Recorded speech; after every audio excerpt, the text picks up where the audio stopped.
Hindi na po tayo magpapaligoy-ligoy. Makakausap po natin ngayon sa pamamagitan ng Skype ang sports analyst ng GMA. Walang iba kundi si Sports Saksi, si Chino Trinidad.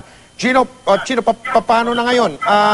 May pananagutan ba yung mga naging judge nung laban ni Manny Pacquiao at Timothy Bradley? Yung mga, kung pagbabasihan natin, yung naging re-judging ika nga ng WBO, yung 5 West, nagkamali sa pag-score nila nung laban na kinover mo sa Las Vegas. Chino? Dapat, Mike, talagang managot sila. Pero at this point, ang pinakamaganda rito is vindication para kay Manny Pacquiao na, kumbaga, kung titignan natin, talagang parang ninakawan ng pagkakapanalo matapos niyang gulpihin si fair and square dun sa laban. Ito pagpapakita ng isang vindication o yung pagsabi natin na ito ang pinakamagandang validation na talagang nanalo si Manny Pacquiao sa mata ng marami o karamihan ng mga nanood doon except yung 2 judges natin. At yes, Mike, dapat managot ang mga judges na sila Dwayne Ford at saka sina Cynthia Ross doon po sa mga 2 sa 3 hurado nung huling laban na yan. Paano ito hindi pa yata nangyayari itong ganito sa kasaysayan ng boxing? May nangyari na bang ganito sa boxing, Chino?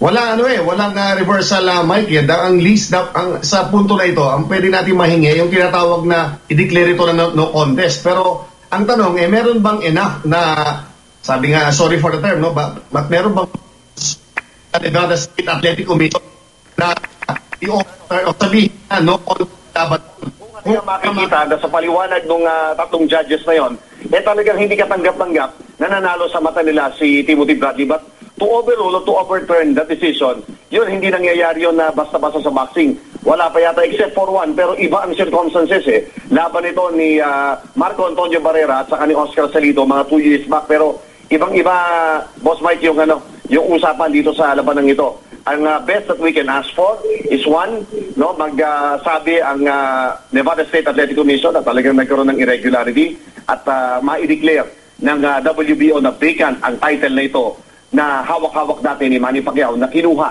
sa pamamagitan ng maling pagtingin o pagbasa ng 2 judges sa laban niyan kontra kay Timothy Bradley. Isang tanong na lang para ngayong gabing ito, Chino. Paano yan? Hindi daw ibibigay yung hindi daw pwedeng ibigay ng WBO yung tinatawag na championship belt kay Manny Pacquiao.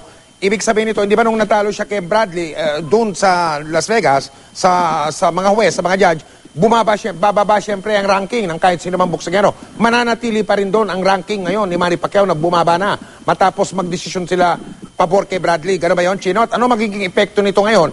Itong nangyaring ito sa karera ni Manny Pacquiao, Chino? Siguro, Mike, sa puntong ito, ang pag-usapan natin dito is not the belt. No, I think this is beyond the belt. This is about the credibility of boxing as a whole. Na ito nga pagpapakita nito at ang atensyon na nakakalap nitong si Manny Pacquiao sa kanyang paniwala ay 55th victory ay beyond just the crown. No? Yung world title belt, minsan ang tawag nga natin ceremonial na lang yan eh. Pero dito pagpapatunay na hindi papayag ang mga boxing fans, lalo yung mga passionate about it, natanggapin na lang ang desisyon ng mga judges, lalo na kung obvious na talagang taliwas sa napanood ng buong mundo ang kanilang nirender na desisyon. So, this, Mike, beyond, bago ko sagutin, bago natin lagyan kung saan mapupunta si Manny Pacquiao, will he be declared the champion? Will he be declared the mandatory challenger? O di-declare ba siya na number 1, number 2 challenger? Hindi po yun ang usapan dito. Ang issue dito is about the credibility of boxing. At dahil dito sa ginawa ng WBO na ito, ay sana maibalik natin ang tunay na tibay ng boxing at paniniwala muli ng publiko sa sport na minahal natin at nagbigay sa atin ng katanyagan sa buong mundo sa pamamagitan ng ating pambansakamaong si Manny Pacquiao. Chino, may tatanong si Met Tiangco. Chino, yes, kamusta? Chino, ito akong tanong, Oo nga, huwag natin pag-usapan yung mga kung ano-ano na yan, pero alam mo, may realities, Chino eh. Paano, Chino, yung kaperahan? Alam mo na ibig ko sabihin, paano yung prize money? Paano yung pusta ng mga boxing fans? Hindi kaya ito mag-resulta sa isang, ano ba yan, krisis? Magkagulo yung mga boxing fans, Chino. Hihingi ng refund, Tita Mel, yung mga natalo sa pusta kasi marami mga nagsipagtalo sa pusta ron. Pero, again, it will all depend on the Nevada State Athletic Commission. Ang tagal kasi nila, deafening silence. Wala pa tayong nakikitang tunay na kasagutan. Sa pagitan ngayon, yung tungkol sa purse, naibigay na ito kay Manny Pacquiao sa akin ni Timothy Bradley dahil guaranteed ito.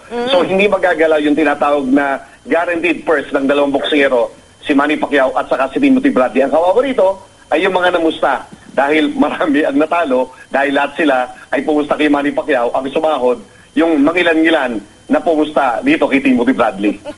Nako, Chino, balita mo sa amin agad dyan, ha? Maraming salamat sa iyo, Chino Trinidad.